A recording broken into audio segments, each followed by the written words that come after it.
Here are the asteroid energies for this upcoming solar eclipse. I do want to touch on the fact that this eclipse is happening at 28 degrees Aquarius, which is close to the last degree. So that means the energies are kind of like going out with a, like a big bang, a last hurrah. So see where Aquarius falls in your own natal chart. And that's where the energies are going to be really emphasized and where new beginnings will occur. So really now, especially with the fire horse coming in of the Chinese New Year, we really need to be very intentional because manifestations can happen quickly now. And during this time, there can be completions and more extremes but to not fear because it's just making way for new beginnings, and hopefully we can create better new beginnings. This is a time to be focused and reflect on what we need, letting go of things, habits, people that we've outgrown. People may leave our lives now. Maybe they, just ignore you, but don't chase after them. You both may be going on very different timelines or just simply different spiritual paths. So now's the time to not look back, but to find your own tribe now, those with whom you resonate with and who are on the same path of growth that you are. So it's just really important to be with more like-minded people now. Now, eclipse energies can last for several months and maybe even several years, and I think this one is going to last for several years because there's so many just rare things happening now, which I'll talk about in a little bit. But again, what you plant now will determine the direction of your life for several years, maybe even the rest of your life. As I said, it's a time to really focus on what you want and what's really important. Since this eclipse is happening in Aquarius, the opposite sign is Leo, and you need to look to the opposite sign for balance. And Leo is about claiming your sovereignty and just honor your boundaries, stand up for yourself, and also contemplate where you've, kind of squelched yourself to fit in with people or crowds or your job. This eclipse is going to bring in very fast, revelatory, revolutionary, evolutionary energies. There may be shocks and surprises because it's square Uranus.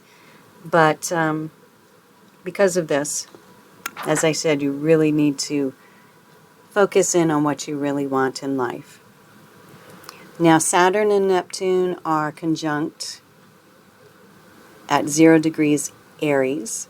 And this is a very, very rare paradigm-shifting time because it's been approximately 6,300 years since Saturn and Neptune were conjunct in Aries. And at 0 degrees, that is.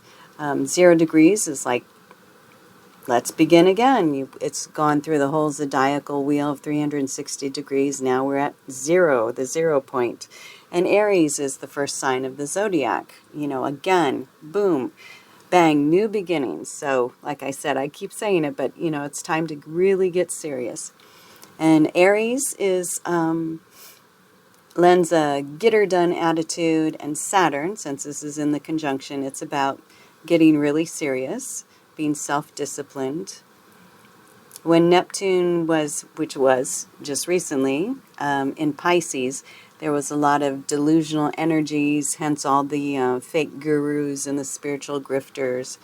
But now that it's moving into Aries, at the same degree as Saturn, it's like the fog will fall away. Saturn is coming in and bringing substance and foundations to our spirituality. And it's also a time where people really need to walk their talk, whether we're in the public eye or not. Now, looking at the chart and going into the asteroids, in Sagittarius, the asteroid Memoria is conjunct the galactic center, and the galactic center brings in really potent energies. I feel this is a call for us to remember who we really are before those around us told us who we should be to fit into society. Sagittarius is also adventurous, curious, independent, and loves learning. So I think this is a time to really learn about yourself, the real you. In Aquarius, the asteroid Hermes is conjunct Pluto. Hermes is a wise guide and messenger. He's bringing in the energies of resourcefulness and adaptability, adding that to Pluto's transformative and evolving energies. Pluto is also about beginning and endings, so don't be surprised at big changes. And like I said, yes, changes can be very chaotic, but just go with the flow. Be adaptable like Hermes is. Pluto also strips away, but remember, it's to help winnow away what no longer serves you and this new chapter that you're moving into. Vesta is conjunct Mars. Vesta is nurturing and protective and also symbolizes our sacred inner fire. She is now calling on you to ask what is most important to you. Mars is offering its energies of drive and determination, motivation, strong willpower, and acting on your choices.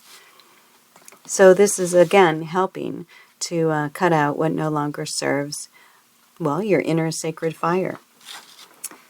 Asteroid Atlantis is conjunct Mars, the Sun, and the Moon.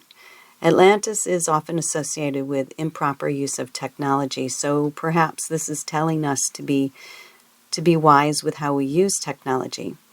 I feel that we gain much wisdom when we listen to our intuition, which is what the moon is often associated with. And the sun is bringing in energies of manifestation and strong influence. So again, be very clear on what you want to manifest, perhaps even in relation to technology. But Atlantis is also associated with spiritual awakenings and higher consciousness.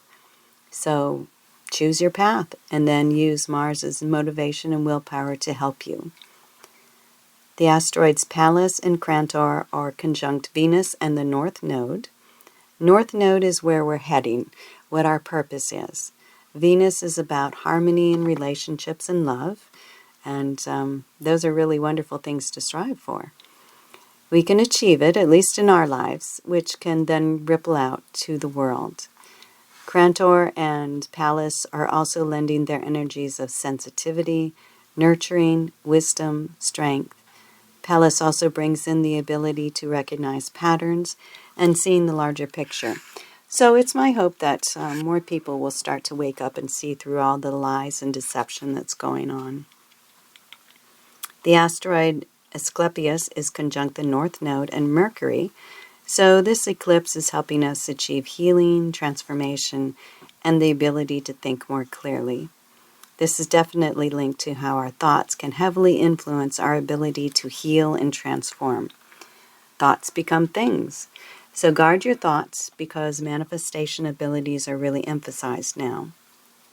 Heracles and Boracisi are conjunct Saturn and Neptune in Aries.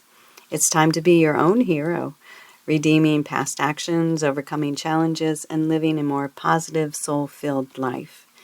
But this isn't some airy-fairy, nebulous, foggy kind of thing. You've got to work it, be self-disciplined and self-controlled, tenaciously striving towards your goals. Now, I'm not sure how to pronounce this one. Is it Okiro? I think Okiro and Eris are conjunct Chiron in Aries. Okiro has good common sense and is detail-oriented, which helps with Eris's resourcefulness and transformational energies. She's also about inner knowing and setting clear boundaries. These are certainly great qualities to have with the healing energy that Chiron brings in. Now, humanitarian Uranus is conjunct Alicanto, which brings in abundance, guidance, respect for nature, as well as using power in a generous and kind way. It can also represent getting lost in the dangers of greed. Uranus brings in shocks and surprises, so again, be mindful of what you're focused on. But Uranus also brings in the energies of revolution, resourcefulness, transformation, intuition, and being sovereign. So these are very paradigm-shifting times. And I'm reminded of the Hopi prophecy of the quote that's, we are the ones we've been waiting for. And it's time to prove that. It's time to get to work, walk our talk, and really contemplate who we are and start setting goals. And, like I said, walking our talk and becoming the ones we've been waiting for.